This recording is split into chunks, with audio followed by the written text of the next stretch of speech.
Nyinyir adalah perilaku yang dapat menyebabkan hati seseorang terluka. Maka coba cek apakah diri kamu adalah seorang penggosip dan si tukang nyinyir melalui website idnstimes.com. Ya, gue bakal share. Coba cek beberapa tanda apakah ada yang terdapat di diri kamu. Jadi gini, sebal dengan orang yang suka gosip, sebal dengan orang yang suka hobinya nyinyirin orang lain, pasti kita semua sebal, betul kan? Nah, tapi kamu juga harus tahu, dan kamu juga harus introspeksi diri kamu sendiri. Jangan-jangan kamu atau kita semua di sini sering melakukan hal-hal yang membuat orang lain sebal juga dan merasa sakit hati. Nah, jika kamu ingin mengenali sifat-sifat si ratu gosip, sifat-sifat si tukang nyinyir, maka kamu bisa temukan jawabannya di video ini. Pertama, si tukang nyinyir atau si tukang gosip, ya, cenderung memiliki karakter yang kepengen tahu atau kepo maksimal. Kamu cenderung kepo dengan segala hal. Pokoknya kamu harus tahu tentang hal-hal yang terjadi di sekitar kamu. Entah itu masalah bos dengan karyawan, entah itu masalah temannya dengan pacarnya yang sedang berantem, ya, atau gosip-gosip yang beredar di sekitar kamu. Kamu itu pengen tahu segala hal yang ada di sekitar kamu. Dan kamu orangnya kepo. Nah, sifat kepo ini bisa jadi gejala awal. Nah, ini gejala awal ya, diagnosa seseorang yang memiliki hobi tukang nyinyir. Pengen tahu yang maksimal atau kepo maksimal. Nah, yang kedua, hampir selalu berkomentar pedas, ya, ngomentarin hidup orang lain dengan berlebihan, jadi pedas banget omongannya. Ini gejala yang dimiliki oleh mereka yang suka nyinyir. Mereka gemar melemparkan komentar pedas di segala kesempatan, ya. Jadi apapun dikomentarin, entah itu mengomentari cara berpakaian, entah itu mengomentari orang usaha, entah itu mengomentari kekurangan orang-orang, dan masih banyak yang lainnya. Jadi segala hal itu dikomentarin dengan komentar yang tidak bijak. Komentarinya cukup pedas, hal-hal yang bisa membuat sakit hati bagi pendengarnya. Tiga, coba cek diri kamu. Yang ketiga ini, semangat banget dan ikutan nimbrung kalau ada teman yang lagi ngomongin orang lain. Jadi semangat nih kalau ada orang-orang lagi ngumpul, kamu ikut nimbrung dan ngomongin juga orang lain. Sampai-sampai semangatnya itu seperti semangat pejuang 45, ada di garda terdepan dalam urusan gosip. Kalau ada teman yang sedang bergunjing, kamu pasti bakal ikut bergabung. Bahkan kamu gak hanya jadi pendengar saja, tapi juga ikut menggebu-gebu ngomentari hidup orang lain dan menyampaikan informasi yang tidak valid, ya. Informasi yang tidak valid dengan kepada orang lain dan semangat mengomentari hidup orang lain. Coba cek apakah diri kamu seperti itu. Yang keempat, coba cek juga hobi kamu melebih-lebihkan sebuah cerita. Jadi karangan-karangan opini yang kamu share kepada orang lain tentang orang lain. Selain menyampaikan informasi yang tidak valid, opini yang tidak valid, kamu juga hobi melebihkan cerita. Kamu agak sedikit lebay dan menyampaikan informasi yang sudah diberi tambahan supaya lebih menarik untuk didengarkan. Tanpa disadari, kamu telah menyebarkan berita hoax tentang orang lain. Yang kelima, kamu bangga kalau bisa menjadi narasumber gosip. Kayak Lambe Turah dong. Tapi Lambe Turah juga ada faktanya, tapi kamu tidak ada faktanya. Bangga aja gitu. Bangga kalau bisa menyebarkan berita-berita gosip, bangga menjadi narasumber berita gosip. Jadi ada kebanggaan tersendiri ketika kamu bisa jadi narasumber gosip.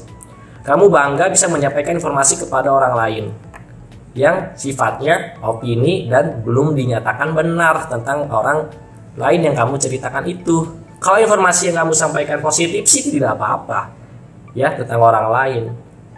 Tapi kalau informasi yang kamu sampaikan adalah sebuah gosip, merendahkan orang lain, ya, dan atau menyebarkan keburukan-keburukan dan kekurangan orang lain, kamu patut waspada. Yang keenam, sehari nggak dengar gosip, rasanya ada yang kurang. Wow. Jadi sehari aja kamu gak dengar gosip, rasanya ada yang kurang. Pengennya tuh ngomongin orang lain dalam kehidupan sehari-hari. Karena sudah menjadi hobi, menjadi karakter dan gemar bergosip. Maka ketika kamu sama sekali nggak mendengarkan gosip seharian, kamu bakal sakau gitu, bakal sakau dan merasa ada yang kurang dalam hidup ini. hidupmu hampa karena gak melakukan hal kegemaran kamu, yaitu bergosip. Coba alihin deh hobi gosipnya, alihin ke hal-hal yang positif gitu. Coba cek apakah seperti itu. Kalau ada hal-hal seperti itu, coba kita perbaiki diri kita semuanya di sini. Apakah kamu juga merasakan hal yang sama ya? Dari kamu yang menonton, kalau ada dalam sehari kita nggak dengar gosip, kita bakal tahu. Jangan sampai ya.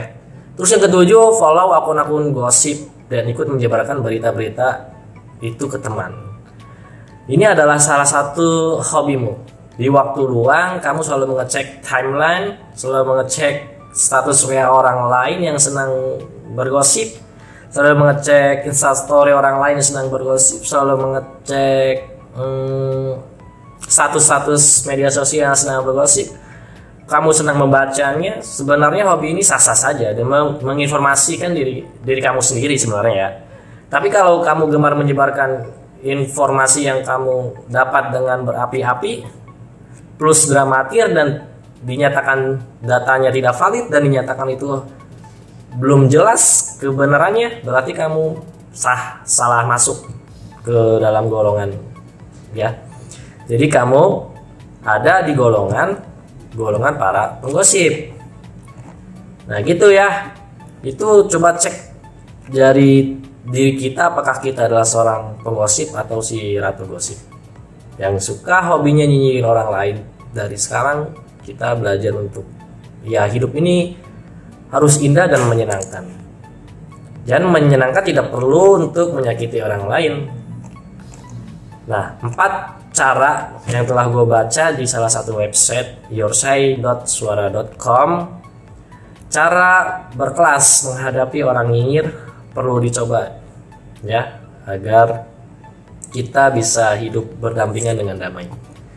Menghadapi orang nyinyir memang cukup menguji emosi, menguji mental.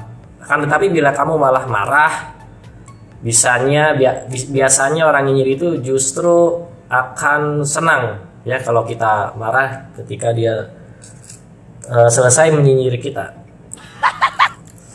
Sebab citramu akan menjadi buruk apabila kamu marah-marah di depan umum ya. Meski kamu jadi korban, kamu yang malah malu sendiri gitu. Nah, berikut akan dibahas secara berkelas untuk membalas orang yang suka nyinyir dengan hal-hal yang baik tentunya. Pertama ya, kita abaikan aja, mati atau nggak cuek lah. Hal yang paling menyakitkan bagi orang yang suka nyinyir yakni kelakuan kita yang mengabaikan omongan dia. Karena biasanya orang yang bersikap seperti itu disebabkan ingin mencari perhatian ya. Makanya ketika kamu suka mengacuhkan dalam hati, dia bakal kecewa dengan hasilnya. Jadi abaikan aja. Mau orang lain berkata tentang apapun tentang hidup kita, ya kita abaikan selagi itu hal-hal yang tidak positif. Tapi kalau hal-hal yang menjadi positif, ya kita akan tentunya senang dan semakin berenergi positif juga. Terus jadikan lecutan semangat yang kedua. Gak semua hal yang dinyinyirin itu terhadap hidup kita buruk. Siapa tahu memang benar ya, tetapi memang mereka mengemasnya dengan hal-hal yang kurang baik dan kurang disenangi oleh diri kita. Tetapi harus menjadi lecutan semangat, menjadi motivasi. Bisa jadi di balik kata-kata yang menyakitkan oleh dia yang suka nyinyirin hidup kita, tersimpan pelajaran yang dapat kita ambil. Oleh sebab itu, cara terbaik untuk membalas nyinyiran orang lain adalah dengan menjadikannya lecutan semangat, menjadikan motivasi, inspirasi bagi kita supaya kita menjadi lebih baik lagi dari hari-hari sebelumnya. Itu berarti nyinyiran yang mungkin saja dimaksudkan untuk menjatuhkan mental, tetapi kita harus kuat ya, malah bikin kamu bangkit dan jadi superhero gitu. Yang ketiga,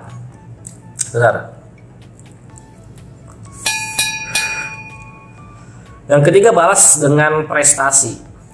Ya, prestasi tahu kan ya? Prestasi setiap orang itu bermacam-macam. Ada prestasi di pendidikannya, ada prestasi di usahanya, ada prestasi di karirnya, ya. Prestasi bermacam-macam. Ada prestasi mendapatkan pasangan yang baik. Prestasi yang tidak bisa disamakan oleh semua orang. Setiap orang memiliki prestasinya masing-masing. Coba jadikan diri kamu orang yang berprestasi menurut versi diri kamu sendiri. Kebayang nggak sih saat selalu dibicarakan tentang keburukan, kemudian kamu nggak memberikan reaksi apapun, perhatianmu hanya terfokus pada pencapaian yang hendak kamu raih. Tahu-tahu orang mendengar kabar mengenai prestasi kamu, ya orang itu akan kaget dengan raihan diri kita. Apa nggak malu orang itu yang nyinyir kita kemarin dan kita sudah berprestasi gitu kan? Jadi balas dengan prestasi, nggak perlu balas dengan nyinyiran lagi. Itu cara balas dengan paling elegan ya, tanpa marah-marah, dendam, kesal, tapi sudah bikin dia tertunduk malu gitu. Ya kita memiliki cara masing-masing untuk membalas nyinyiran orang lain, tetapi balik lagi ke diri kita, bagaimana kita menyikapi nyinyiran orang lain. Ada yang membalas dengan rasa dendam, ada yang membalas dengan nyinyiran juga. Ya, memang sah-sah saja kalau membalas dengan apapun dari diri kita. Yang penting tadi, ya kita jangan sampai merugikan orang lain juga. Jangan sampai 11-12 dengan yang nyinyirin kita. Tapi memang sulit, tapi perlu dilakukan, tidak bisa berubah dengan hal yang sebegitu cepat. Nah, teman-teman semua, yang keempat, menghadapi orang yang suka nyinyir, tetap bersikap baik. Ya. Bila ada orang yang jahat ke kita, ya, ke kamu, jadi sebenarnya konsekuensinya, pertanggungjawabannya sebenarnya bakal dia dapati sendiri, akan dia tanggung sendiri. Sebaiknya kamu nggak perlu ikut-ikutan jahat ke dia juga. Kalau begitu kamu jadi sejenis dengannya, gitu kan, 11-12. Tetaplah bersikap santai, tetaplah bersikap santuy, slow, ya, kepada siapapun yang udah nyinyirin hidup kita. Bila ada orang tersebut sudah sangat mengganggu kamu, mending jaga jarak dulu, ya. Hidupmu bisa jadi lebih damai. Coba cari lingkungan yang bisa menghargai diri kamu, versi diri kamu seperti apa. Coba cari lingkungan yang sesuai dengan diri kamu. Dalam berinteraksi sosial, teman-teman semua, jangan berharap kalau kamu orang baik, maka orang lain pun akan mengomentari baik. Belum tentu.